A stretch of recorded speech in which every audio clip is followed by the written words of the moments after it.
Shock still hums through the stands and in the corridors of Barca's training ground after Sevilla handed Barcelona a bruising 4-1 defeat at the Ramon Sánchez Pizjuan. What looks on the surface like a heavy result becomes more worrying when you strip away excuses. The players themselves are calling this a collective failure. Inside the dressing room, there was no finger pointing at officials, no dramatic conspiracy theory. The message was simple and uncomfortable. We didn't do our jobs. That brutality of honesty is the angle that turns a single bad night into a possible turning point for a season, brimming with expectation. On the pitch, the symptoms were obvious. Barca's usual control in possession felt brittle, the attacking unit misfired and, more crucially, the front line never seized the initiative to squeeze the game up the field. When your system demands a high defensive line, as Hansi Flick has implemented, every missed press and every late second recovery invites punishment. Sevilla did not invent chances so much as inherit them, capitalizing on space behind a backline that was repeatedly isolated. A high line offers dominance when the team acts as one. It becomes gossamer thin and catastrophically exposed when the press loses its teeth. That is exactly what Pau Cubarsi, one of the emerging voices in the squad, pointed out after the match. He spoke with the bluntness of someone unafraid to name the problem. Intensity at the front must return. Those few words are more than a complaint. They are a roadmap.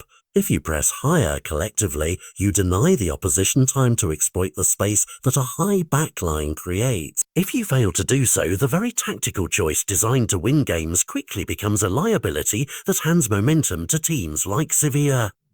The dressing room's refusal to blame officials matters. There were debates after the final whistle about the referee and a few contentious moments in the first half, but Barcelona's leaders deliberately redirected attention inward. That reaction reveals a culture choice: accept accountability and fix the mechanics, or externalize responsibility and risk repeating the errors.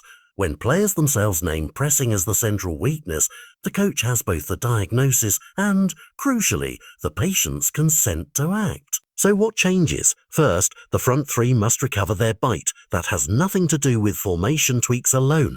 It is about temperament, effort, and collective timing. Pressing starts with the forwardmost player and ripples back through the midfield into the defensive line.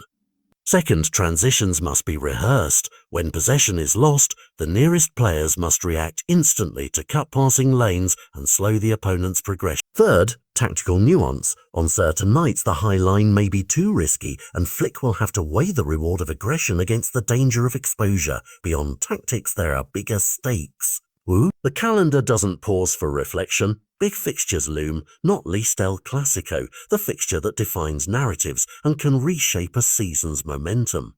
A defeat like this, if unaddressed, hands rivals psychological ammunition. But if Barcelona take Pau Cubarsi's warning seriously and turn it into concrete, visible change, this night could be remembered as the wake-up call that forced a vital reset. There is a sliver of optimism in the blunt dressing room honesty.